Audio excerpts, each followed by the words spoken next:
It's been 10 years since the Supreme Court redefined marriage. And I'm here to say it's time to repeal Obergefell. Let's talk about it. Recently, our friend Becket Cook made a very interesting statement on his podcast about his views on gay marriage back in the day when he was in that lifestyle. Let's check it out. Years ago, before I was a Christian, with my gay friends, who very smart gay friends, who we would, when gay marriage, with the subject of gay marriage came up, we would always say, well, why do gays want to get married? It's like the whole point of, because there's so much promiscuity in the gay world. It's why would we want to kind of follow the heteronormative, quote unquote, idea of marriage? Like, there's no kind of reason to do that. And it was really about wanting to belong to a club, but not necessarily wanting to abide by the club rules. And so it was really a red herring. Now, I asked Grok to do kind of a back of the envelope calculation about what percentage of the gay male population in America actually gets, quote unquote, married. Now, depending on how you ask Grok questions, you can come back later and ask a similar question, but you might get a little bit different answer. So I asked it the question 3 different ways, and I'm kind of putting the statistics together. Again, this is a rough back of the envelope calculation. Roughly 10 to 15% of gay men in America actually go through the process of, quote unquote, getting married. And that means that approximately 85 to 90% of gay men don't get married. So this makes me think that Becket has a point. Maybe marriage is out of step in the minds of many gay men, out of step with the gay lifestyle itself, which often revolves around promiscuity. Here's a few more comments from Becket on his podcast.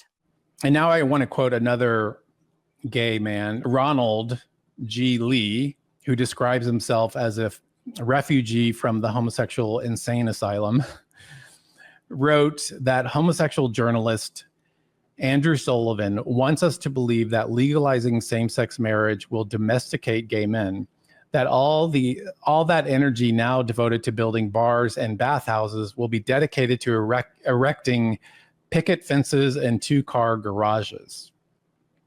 What Sullivan refuses to face is that male homosexuals are not promiscuous because of internalized homophobia or laws banning same-sex marriage. Homosexuals are promiscuous because when given the choice, homosexuals overwhelmingly choose to be promiscuous.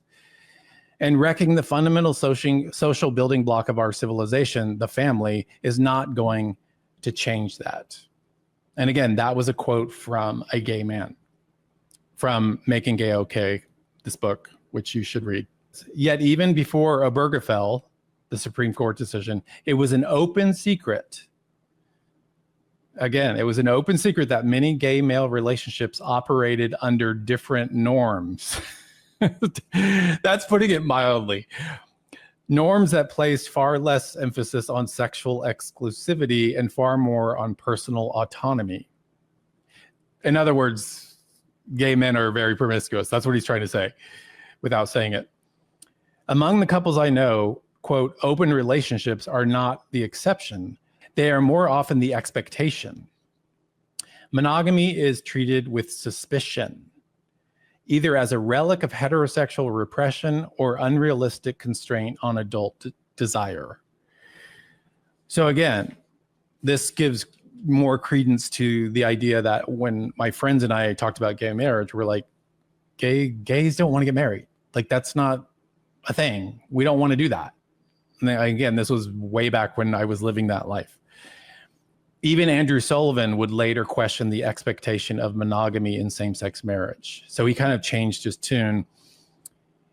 And it goes on to say, even before Obergefell, many were abandoning the pretense that same-sex couples sought to enter the institution as it was, rather than to remake it. So that was kind of the insidious part, is I think the movement to legalize same-sex marriage was really to remake marriage. I mean, it remade marriage in the eyes of secular culture, not in the eyes of God or the Bible. And it goes on, since Obergefell, interest in alternatives to monogamy has only grown with LGBTQ circles. Proponents argue that monogamy sets up couples for failure, and that not repressing one's desires can actually strengthen relationships. So according to the writer of this article, basically promiscuity within gay marriage strengthens the relationship as opposed to damaging it. Now, I'll link to Becket's entire podcast in the description below, so you can check out his fascinating analysis on this issue.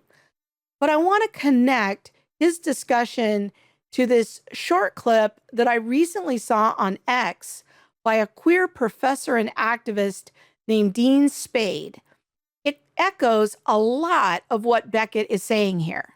I mean, I wish everyone could have the experience I've had. People who I hated and wanted to destroy 20 years ago in the movement now are like the only other person who still hates gay marriage. And they're like, oh, I love you. Remember remember the sweet times we lived before homonationalism, whatever. Like, it changes. It all arises and passes away. And what does it mean to really, I've been really just doing this lately. It's impersonal, it's imperfect, it's impermanent. When Dean says that things are always changing and always imperfect, what he's talking about is the queering process of society. And to queer something means to destroy norms. This includes changing forms of sexual expression. In fact, if you think I'm reading too much into what's being said here, Dean has written this explicitly on Dean's website. Dean sees the advocacy of gay marriage as a form of participating in hegemonic power. True queers, according to Dean, do not want gay marriage. They want to explore and experiment with new forms of sexual expression because everything is changing without limits. Let's just take a look at one of the academic papers posted on Dean's website. This is a paper from 2016 called Marriage Will Never Set Us Free. In recent years, lots of progressive people have been celebrating marriage when various states have passed laws recognizing same-sex marriage, when courts have made decisions affirming the legal recognition of same-sex marriage, when politicians have spoken in favor of it. At the same time, many queer activists and scholars have relentlessly critiqued same-sex marriage advocacy. And you might be wondering, why would queer scholars be critiquing marriage? Well, let's scroll down to the top of page 2. So what we notice here is the statement, marriage is a tool of colonialism. Colonialism is seen as the key problem of Western culture. And norms like, let's just scroll down a little bit, we see the charmed circle, the good, the normal, the natural, the blessed. Sexuality is heterosexual and married and monogamous. So for the queer activists, they would say that even participating in the act of getting married is to participate in the colonization of marriage, which itself is an institution that ought to be deconstructed. The truth is, the overwhelming majority of gays don't even want gay marriage. They don't practice it. And queer activists see it as a participation in the hegemonic power. They don't want it either. In 10 years, gay marriage has become the gateway drug to normalizing all kinds of degenerate behavior. We're not even debating marriage anymore. We're seeing children exposed to drag queen story hours and increasingly extreme antics at pride parades, confusion over how to define a woman, and registered sex offenders buying babies via surrogacy. 10 years of gay marriage has not brought about the normalization that the society had hoped. The great hidden secret is that most gay people do not participate in the institution. And if Obergefell was overturned tomorrow, there are still many states that would affirm gay marriage, and it would just send it back to the states, much like the abortion issue. If this conversation resonated with you, please drop a comment below or share it with someone who needs to hear it. And make sure to check out our recent conversation with Katy Faust from Them Before Us.